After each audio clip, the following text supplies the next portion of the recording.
And I am Blessed Sogan here in Accra. Now, Ghana is enhancing security measures at its northern borders in the wake of military takeovers in neighboring Burkina Faso. President Akufo-Addo last Friday at an emergency meeting, high level, which was held in Accra, described the siege on President Kabori's administration as a threat to the peace and stability of West Africa. Already, personnel from ECOWAS and the United Nations are currently in Burkina Faso to assess the political situation there following the overthrow of the elected government. The development is already impacting as some 134 Burkinabe nationals have crossed into Ghana seeking asylum. President Akufo-Addo says steps must be taken to put an end to the increasing cases of military takeovers.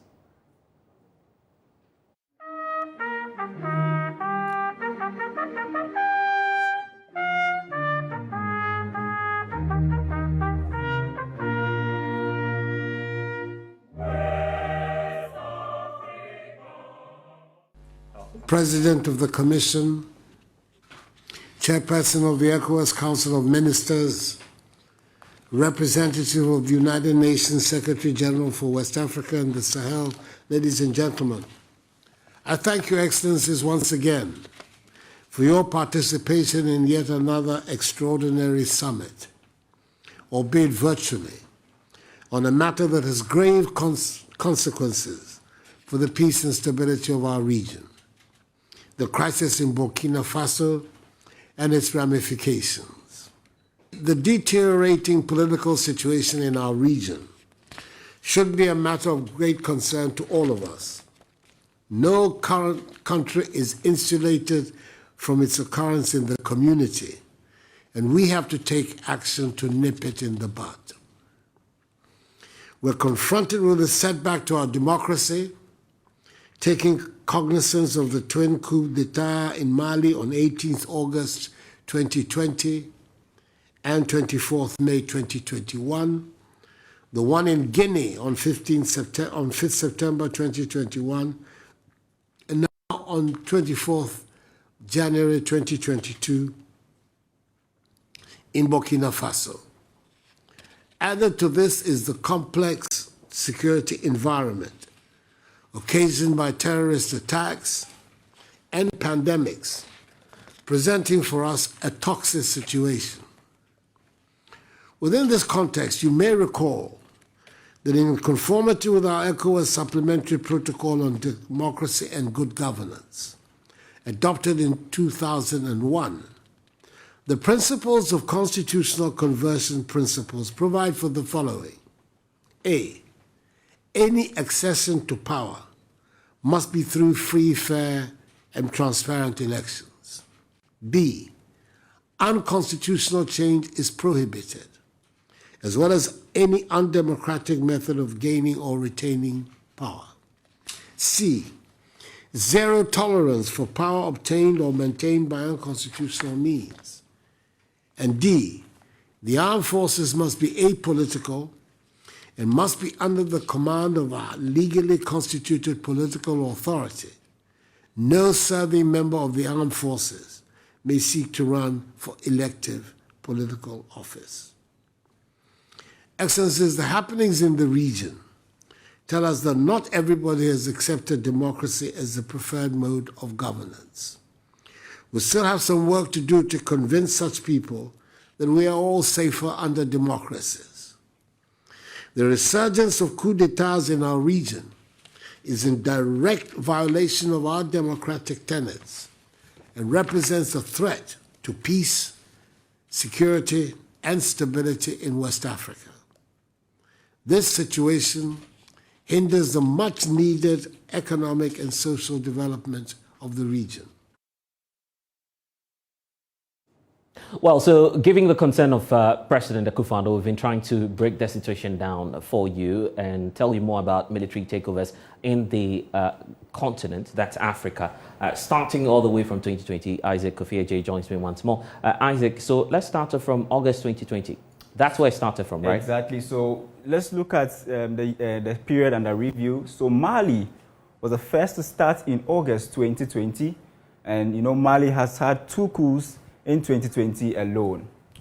The next was Chad in April Remember Chad in April 2021? And they had a very unique situation where the president, Idris Deby, died in battle. Exactly. Right? Yeah. Due to the insurgency that Absolutely. was happening. Yeah. So that was in Chad in 2021.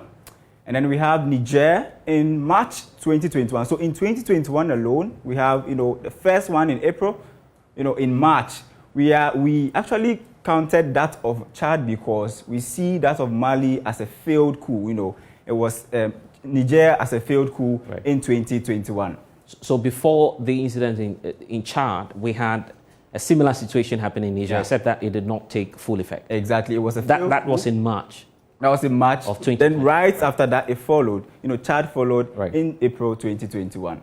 And the next was Guinea in September 2021. So 2021 alone, we've counted 3 coups, consecutively. Guinea was the next in September 2021, and Sudan in October 2021. Now, in 2022, we have, Burkina Faso, just 24th of January. Burkina Faso also had their coup in 2022, as we are. So there were 4 successive coups in Africa in 2021. There have, haven't been that many in a single calendar since. So that's the highest. 1991. So that's the highest rate since 1999. Exactly. And if you look at most of these incidents, they're happening within the sub-region, which is West Africa. Yeah. So we can count as many as 4. So out of the 6, 4 of these countries are from, West Africa. West Africa. Well, Isaac, I'm grateful. Let's have some more conversation on this. Joining us now for this conversation is Adama Gaye, who is a security consultant, also former communications director of ECOWAS. Richard Kumado is also a security consultant as well. Welcome to the program, gentlemen. Let me start off with you, Adama. How is this latest development in Burkina Faso reaching you? What are the lessons that we could take from this so that other West African states could prevent another case of military takeovers? Look, what happened in Burkina Faso was a tragedy waiting to happen because the president who was re-elected just 2 years ago, Mr. Roch-Marc Kabore, was somehow a lame duck president.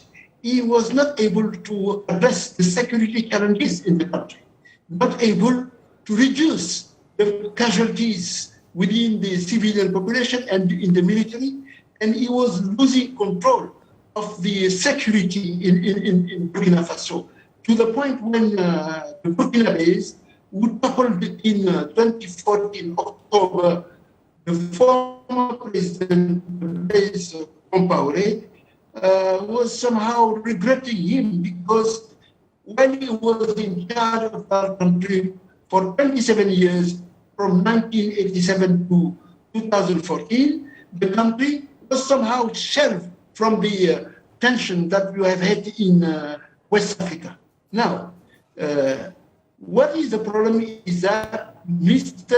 Roch-Marc Kabore is a former participant to the leadership of Blaise Compaoré leader. Once he saw the uprising of the population, but when he became president, he was not able to understand that these needs to fix security, bring about peace and stability, instead of just using the democratic umbrella to enjoy life for himself and his cohort of friends coming from West Africa, that this was no longer acceptable. Unfortunately, this was going to fall on him, and that's a follow-up to what happened in Chad, in Mali, in Guinea-Conakry. So this is to suggest there will be more military coup because the civilians are not delivering results.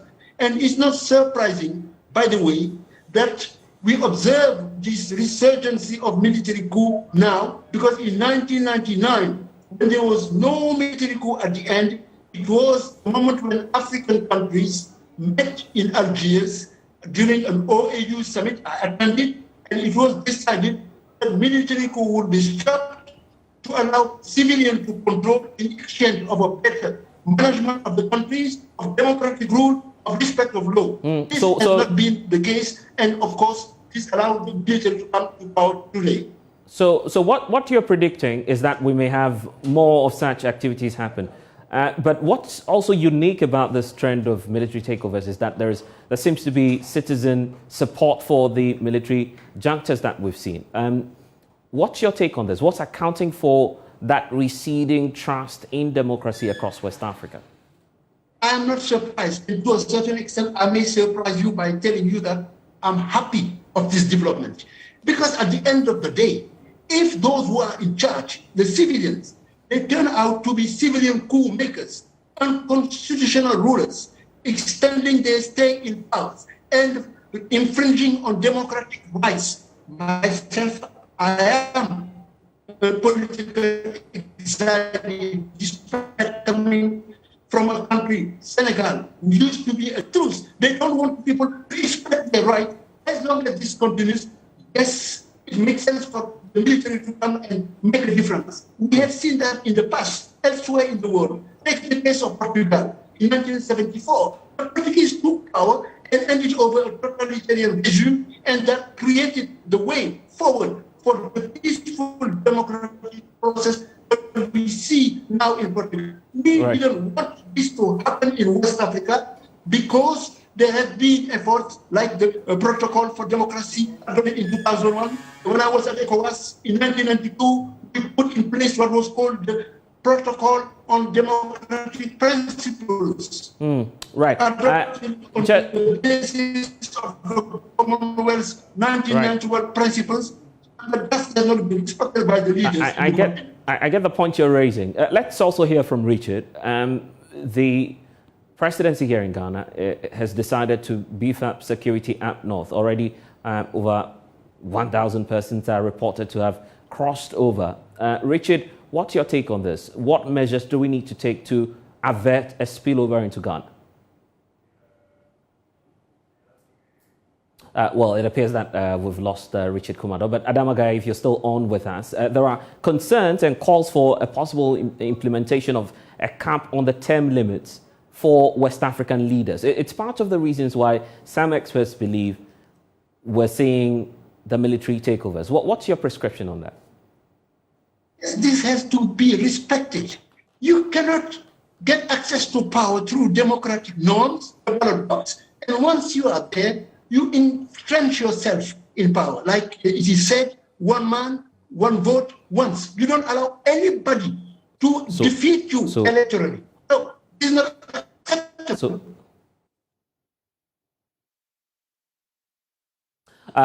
Well, Adamagai, it appears that we're still having some challenges with your line, but your point is well made. And that's how, of course, we'll wrap up now for you. Up next is sports. My name is Blessed Ogan. Don't forget to log on to myjoyonline.com.